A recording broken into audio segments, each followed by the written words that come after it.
I mean, we just went through a challenging part. I mean, I lost 4 agents last October, started their own Sotheby's franchise, and we wish them, nothing but the best. But that was $105 million worth of production that walked out the door.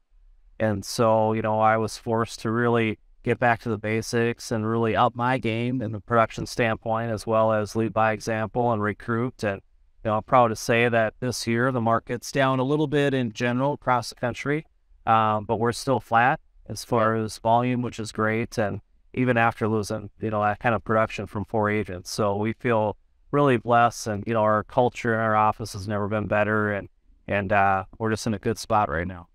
Awesome. Awesome. So some people, we always say they can, kind of complain about their resources or be resourceful. Yeah. And, you could have sat back and whined and complained on these people left and what am I going to do? And woe is me. That wouldn't have solved anything. No, let's go. Let's compete. And, and that's what we're talking to our agents about, because we're anticipating 2023 to see a correction. And, I say this all the time. It's my favorite quote, but last couple of years during COVID, the fish were jumping in the boat, and now you have to learn how to fish. And so our agents who really talk about trying to prospect 2 hours a day minimum, 5 days a week, 10 hours, and that's really people I haven't met. So I'm not talking about the 8 buyers and 8 sellers they met with. These are non-Mets. And now with the market starting to correct a little bit, that might have to be up to 3 hours a day to be successful. Yeah. Because I think you're going to see a lot of agents get out of the business, and those that continue to work hard and really own the morning. You talk about owning the morning, so no appointments before noon. You want that time as prospecting and trying to set new business. I like that. So, and we know the Miracle Morning. So hopefully everyone watching this has read that book. But in that, you're really taking it to heart. So you're instructing your agents not to schedule any morning appointments, and spend that time really on the most valuable time, which is prospecting. Absolutely, because we all know what happens, right? You get busy throughout the day, and all of a sudden there's a home inspection, there's a fire in this deal, lender, whatever it might be, and it comes 5, 6 o'clock, and they haven't prospected. Well, now you're not fresh, right? You're tired, you're mentally drained, and want to get home, see your family, have dinner. So, well, I'll do it tomorrow, and tomorrow never comes. Right. So, and speaking of, being busy in the day, obviously with your agents, with your production level, you're very, very busy, but I'm sure you have a family, and you like to do things outside of real estate. Absolutely. Other than, hopefully, I'm sure working is not your hobby. What do you, though it may seem like it, tell us about your, what's your family dynamic look like, and what do you guys like to do? I've got a beautiful wife, and Missy, who's watching right here. And I have 2 kids. So Sophie's a sophomore in college, and my son Rowan's a senior in high school. And, we live on the lake, so we love to boat, and we have a second home in Fort Myers Beach, so we're dealing with that right now with the hurricane clean up there. And, we were one of the lucky ones where our home is still standing, but now we're dealing with adjusters and contractors, electricians. So a lot of moving parts there. But yeah, we really work hard, play hard. So it's trying to get time off during the winter and spend a few weeks down in Florida.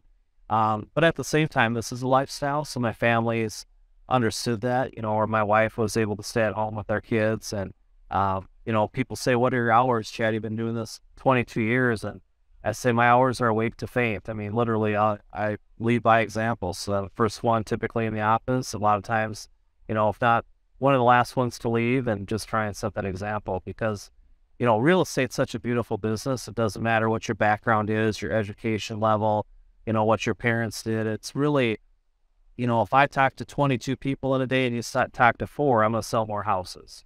And really, it's about relentless follow-up and just being able to adapt to people, their wants and needs. And we know with internet leads, it's 14 months before they raise their hand. So that's where that relentless follow-up comes into play, because we want to be there when they raise their hand. And we know a seller typically is 2 months. So it's just staying in touch with them. And we do a lot of quarterly events for clients and potential clients. When we just finished our Oktoberfest, where we had 1,000 people in attendance. We did free brats, burger, beer, live music. Wow, 1,000 people. And this is we're not talking, Chicago, 12 million, whatever population. And what's the population of the area that you serve? Probably, I'd say 70,000 people. 70,000. So for you to bring, 1,000 people out, that's what, 1.5% of the whole population. That's pretty good. All right. So you mentioned 2 homes, or vacation home. I have friends in that region, and in Minnesota, and obviously they do the ice lake fishing. One of my buddies loves the ice lake fishing, but you want to take a break sometimes. So you mentioned Fort Myers. Obviously, we had some trouble there with the hurricanes and things. That's a challenge in of itself. How is that going? You said you're lucky that the hole was still standing. That was really my happy place, right? And my wife's happy place. And just to see the devastation, I mean, anything that was built with wood is literally gone. So our home was built in 2019, so up to hurricane standards. So we lost our lower level.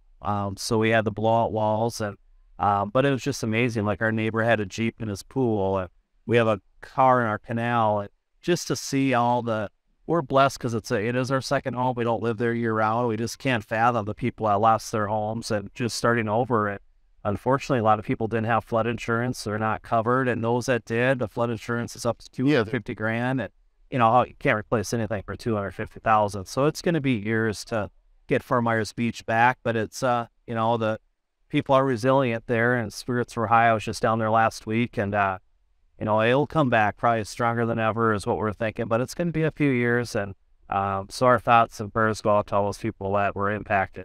Yeah, it's a tough situation, but like you said, as a human race, as a population, we are resilient. So, I mean, that's one thing I love about this country. Yeah, that's right. And I know, and I'm sure you're doing that work in the community, those quarterly events. Tell us a little bit about what else you're doing to serve the people in your local area.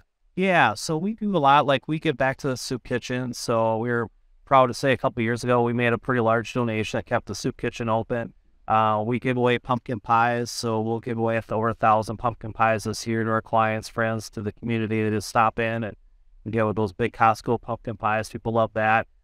We bring in talent, whether it's a professional comedian or juggler or hypnotist, each spring, and we'll have 600-700 people attend that free event. So it's just our way to give back to the community and say thank you for what they've given us and tell them how we appreciate it.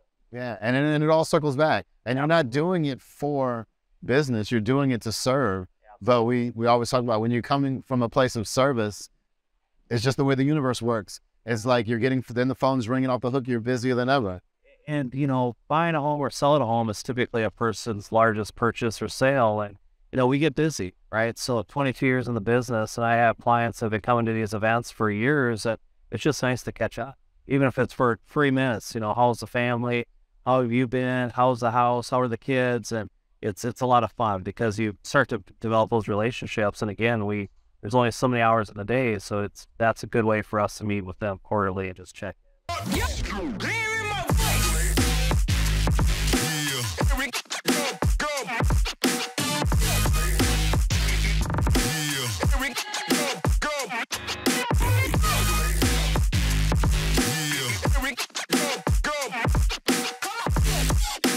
Play my games like